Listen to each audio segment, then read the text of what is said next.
네, 안녕하세요. 맞춤형 화장품 조제관리사 자격증 대비 7강 시작하도록 하겠습니다. 자, 7강의 시작은 드디어 파트 2 화장품의 제조 및 품질 관리입니다. 자, 여러분들 파트 1에서는 화장품의 법규에 대해서 이제 내용을 배웠었다면 파트 2에서는 화장품의 원료의 종류와 특성으로 시작을 하게 됩니다. 자, 이 원료 부분은 이제 법규처럼 단순히 암기하는 게 아니라 여러분들이 조금 더 이해를 하고 암기를 하실 수 있게 조금 더 재미있게 받아들일 수 있게 제가 쉽게 설명을 해드리도록 할 거고요. 자, 지금부터 이 원료의 종류를 화장품을 같이 만들어 보면서 한번 시작을 해보도록 할게요.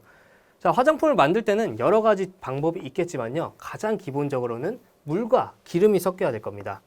자, 이렇게 비커가 있고요. 한쪽에는 물이 담겨 있을 거고요. 자, 물은 파란색으로 할게요. 자, 그리고 물에 기름이 섞이면서 화장품이 시작이 될 거예요. 자, 하지만 이 물과 기름은 잘 섞이지가 않죠. 초등학생들도 알고 있는 내용입니다. 자, 그렇기 때문에 이 물과 기름을 잘 섞이게 할 수 있게 저희는 계면활성제를 넣게 되겠죠. 자, 이렇게 해서 화장품이 일단은 만들어지기 시작할 건데요. 자, 물론 계면활성제가 들어가지 않는 화장품도 있겠지만 기초 화장품에서는 대부분 계면활성제가 들어가고요. 그만큼 이 화장품의 근본이면서 핵심으로 이 계면활성제를 짚어도 과언이 아닙니다. 그렇기 때문에 저희는 지금 이 계면활성제를 먼저 배우면서 접근을 해보도록 할 거예요. 과연 계면활성제가 어떻게 이 물과 기름을 같이 잘 섞이게 해줄 수 있는지 그거 먼저 접근을 해보도록 하겠습니다. 자, 계면활성제를 보니까 자, 이렇게 생겼다고 합니다. 우리 먼저 밑에 줄 먼저 읽어볼까요? 자, 두 번째 줄까지만 읽어볼게요. 분자 안에 물을 좋아하는 부분인 친수성 부분이 있다고 하고요. 자, 그리고 물을 싫어하는 부분인 소수성 부분을 동시에 갖고 있는 분자, 양친매성 분자라고 되어 있습니다. 자, 이게 무슨 말이냐 하면 우리가 이 그림을 보면 조금 더 쉽게 이해를 할 수 있을 거예요. 자, 그림에 이렇게 머리 부분이라고 하는 부분이 있고 이 부분은 친수성기라고 합니다. 자, 그리고 그림에서 이렇게 꼬리라고 하는 부분이 있고 이 부분은 친유성기, 즉 기름과 친한 부분, 친유기라고도 하죠.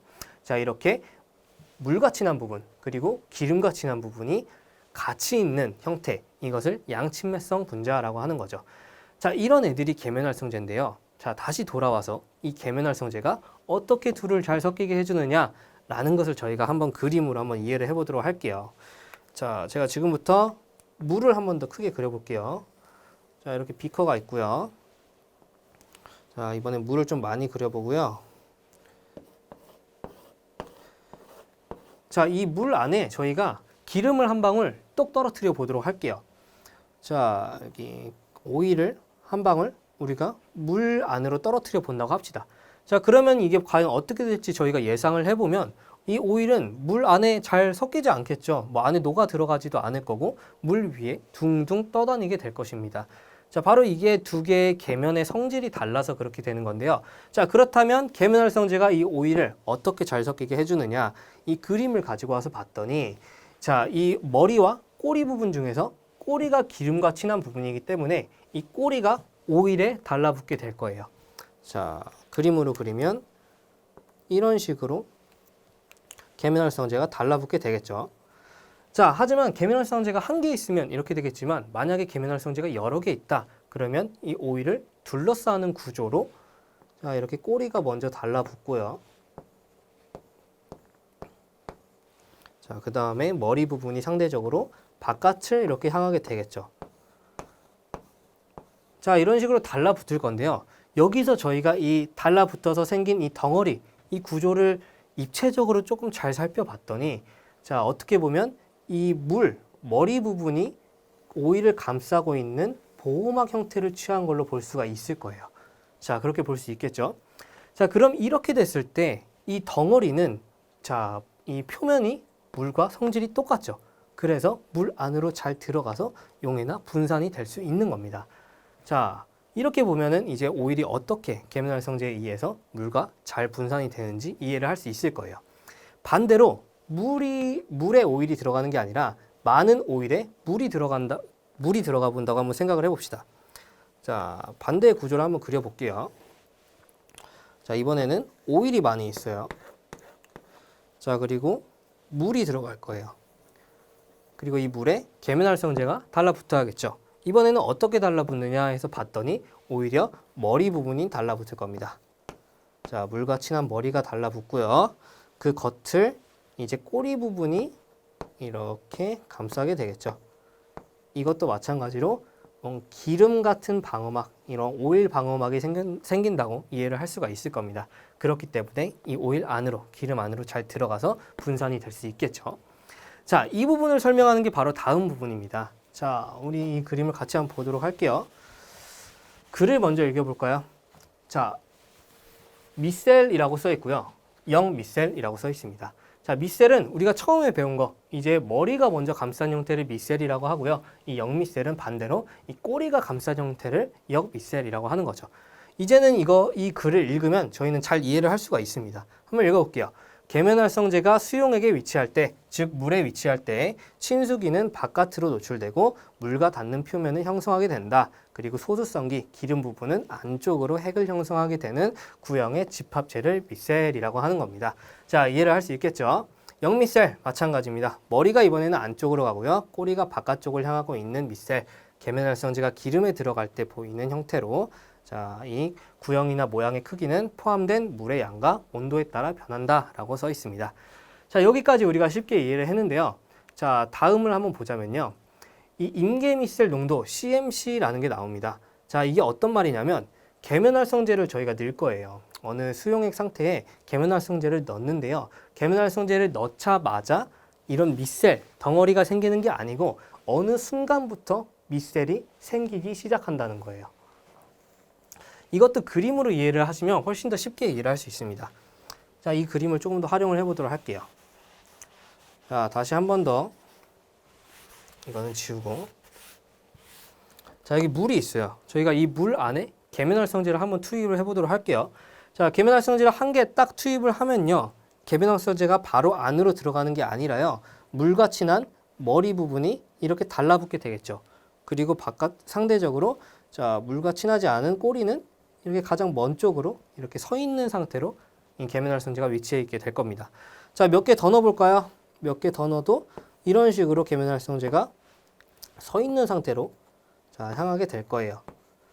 자, 이러던 와중에 저희가 계면활성제를 더 많이 넣어서 이 표면이 꽉 찼다고 생각을 해봅시다. 더 이상 계면활성제가 위치할 곳은 없는데 계면활성제는 더 들어가고 있어요. 그럴 때부터 이 계면활성제가 어쩔 수 없이 안으로 들어가게 되는데요.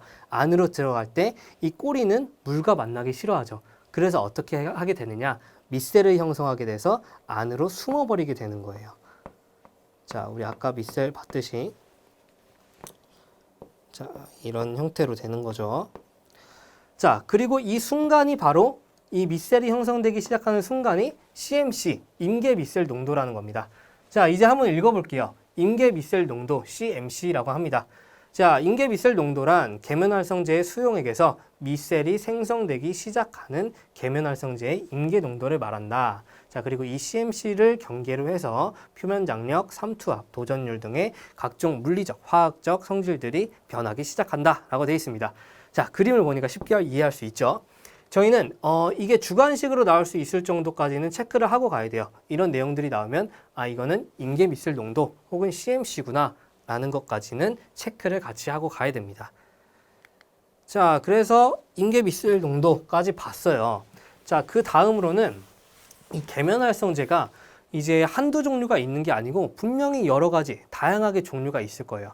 자, 어떻게 여러 가지 종류가 있을까라고 생각을 해보니까요. 머리 부분이 큰 부분, 즉 물과 친한 부분이 큰 계면활성제가 있을 수도 있고요. 반대로 꼬리 부분이 큰 계면활성제가 있을 수도 있을 겁니다. 자, 그래서 이 머리가 크냐 혹은 꼬리가 더 상대적으로 크냐라고 해서 여러 가지 계면활성제 종류가 다양하게 나올 건데요. 자, 머리가 만약에 크다고 하면 이 계면활성제는 진짜 물과 더 친한 성질이 크겠죠. 반대로 꼬리가 크면 당연히 오일, 기름과 친한 성질이 클 겁니다. 자, 이 어떤 종류냐, 계면활성제가 어떤 종류를 가지고 있느냐를 수치화시켜 준 게 바로 이 HLB 값입니다. 자, 영어를 한번 보자면 하이드로필, 리포필 밸런스라고 써 있어요. 하이드로필은 물을 좋아한다는 뜻을 갖고 있는 거고요. 리포필은 기름을 좋아한다는 뜻을 갖고 있는 겁니다. 자, 물을 좋아하는 것, 기름을 좋아하는 것, 그 균형, B가 어떻게 되느냐 하는 게 HLB 값인 거예요. 자, 한번 식을 볼게요. 위에 글 먼저 한번 봐볼까요? 계면활성제의 친수성과 친유성의 균형을 나타내는 지표로서 HLB가 크다는 것은 친수성의 비율이 크고 작다는 것은 그 비율이 작은 것을 가리킨다고 합니다. 자, HLB의 계산식 먼저 한번 보고 갈게요. HLB 계산식을 봤더니 전체 분자량 분의 친수기 분자량 곱하기 20이라고 합니다. 이것도 그림으로 한번 나타내면 어떤 개념이냐면, 자, 전체 분자량이라고 하면 뭐겠어요? 이 머리도 있고 꼬리도 있는 전체 분자를 말하겠죠. 자, 이 분자량 분해에 자, 친수기 분자량, 머리만 있는 거. 자, 이 친수기의 분자량을 곱하기 20 한 거라고 합니다. 자, 그럼 만약에 우리가 이 그림을 가지고 어떤 물질이 이 기름과 친한 부분이 없다고, 꼬리가 없다고 한번 생각을 해봅시다. 자, 그리고 머리만 있는 물과 친한 부분만 있다고 생각을 한다면 이 물질은 이제 분모와 분자가 같으니까 값이 1이겠죠. 그리고 이 값은 결국 20이 나오게 될 거예요. 자, 그래서 HLB의 최대값은 이론적으로 20이 나올 수 있을 겁니다.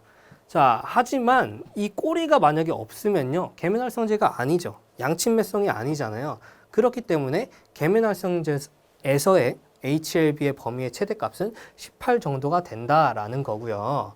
반대로 HLB가 가장 작은 값은 1에서 3 정도가 된다라는 겁니다. 자, 그래서 HLB의 범위가 자, 이렇게 크게 6가지로 나눠져 있는데요.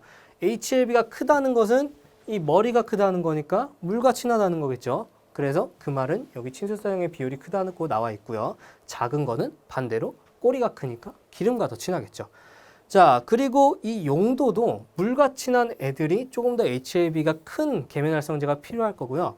자, 그리고 기름이 많은 애들, 뭔가 기름의 비율이 더 많은 애들이 HLB가 작은 계면활성제가 더 활용이 많이 될 겁니다.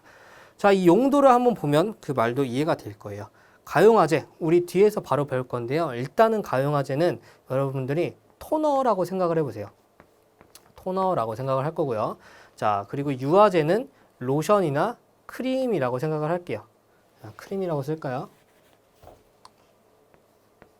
자, 크림이라고 생각을 해주시고요. 수분제는 이제 보습을, 이제 습도를 이제 유지시켜주는 애들을 말하고, 소포제는 이제 그 거품 같은 거를 좀 없애줄 수 있는 애들을 얘기합니다. 자, 여기서 OW 유화제가 있고 WO 유화제가 있는데요. OW는 oil in water. 물 안에 오일이 조금 들어가 있다는 겁니다. 그 말은 워터가 물이 더 많이 있다는 거죠. 자, 이 말은 반대로 water in oil. 오일이 더 많이 들어가 있다는 거예요. 자, 그렇기 때문에 이제 HLB가 더 작은 값이 이제 WO 유화제가 되는 거겠죠. 자, 여기서 다시 한 번 더 용도 한번 봐볼게요. HLB가 크니까 물이 뭔가 가장 많은 것 같은 토너, 가용화제가 많이 쓰이고요. 그 다음에 세정제, 그리고 OW 유화제, 더 작게 되면 WO 유화제, 이런 식으로 기름이 더 많은 애들이 HLB가 작은 계면활성제가 사용이 되게 되는 겁니다. 자, 그래서 이렇게까지 해서 계면활성제 종류가 어떻게 나눠지느냐를 머리가 크냐, 꼬리가 더 크냐라는 것을 수치화해서까지 배워봤어요.